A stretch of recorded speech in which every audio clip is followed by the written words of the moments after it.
નમસ્કાર દર્શક મિત્રો, હું છું આશ્લેષા પટેલ અને આપ જોઈ રહ્યા છો અરવલ્લી ન્યૂઝ. અરવલ્લી જિલ્લાના મુખ્ય મથક મોડાસામાં સ્થિત જીવનદીપ ટ્રસ્ટ દ્વારા સંચાલિત જીવનદીપ મનબુદ્ધિ બાળકોની શાળામાં દીપાવલી પર્વની અનોખી અને સ્પર્શક ઉજવણી કરવામાં આવી હતી. દીપાવલીના આ પાવન અવસરે બાળકોમાં આનંદ અને ઉત્સાહનો માહોલ સર્જાય એ હેતુથી શહેરના જાણીતા ડોક્ટરો અને બિલ્ડર્સ દ્વારા વિશેષ કાર્યક્રમનું આયોજન કરવામાં આવ્યું.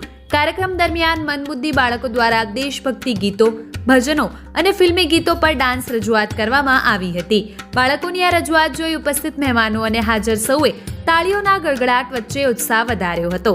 આ સમગ્ર કાર્યક્રમને સફળ બનાવવા પાછળ શિક્ષિકા નીલોફર બહેનની વિશેષ ભૂમિકા રહી હતી. તેમને બાળકોને તૈયાર કર્યા અને તેમની અંદરના આત્મવિશ્વાસને ઉજાગર કર્યો.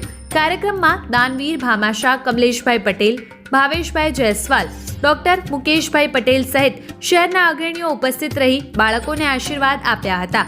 આવી અનોખી ઉજવણીથી સમાજને સંદેશો મળ્યો કે દિવાળી માત્ર દીવડા અને ફટાકડાનો તહેવાર નથી, પરંતુ માનવતાનો પ્રકાશ ફેલાવવાનો તહેવાર છે. વૈભવ રાઠોડ, અરવલ્લી ન્યૂઝ, મોડાસા.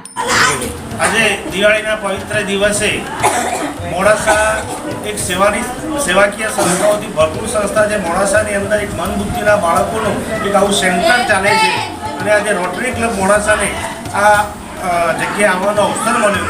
ખરેખર એક સેવાકીય પ્રવૃત્તિની ગણીએ તો આજે જે મન બુદ્ધિના બાળકો જે ઘેર સચવાતા નથી, તો એક નીલોફર બેન સુથાર દ્વારા એક પ્રશંસનીય કામગીરી મોડાસા શહેરની અંદર કરવામાં આવી છે. નીલોફર મેડમને ખૂબ ખૂબ અભિનંદન આપું છું કે જે 3 વર્ષથી લઈને આજે 40 વર્ષ 45 વર્ષ સુધીની ઉંમરના બાળકો અને જે રીતે સાચવે છે.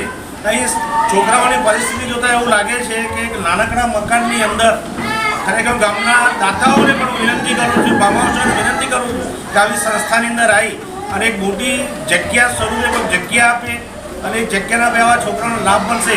મોટાભાગના છોકરા મોડાસા શહેરના, મોડાસા તાલુકાના છે, તો મોડાસાના દાતાઓને ફરીથી વિનંતી કરું છું કે આવી સંસ્થાને ડોનેશન આપી આ સંસ્થાને આગળ લાવે અને ભગવાનને પ્રાર્થના કરું છું કે આવા બાળકો ભગવાનને જન્મ ના આપે. અસ્તુ.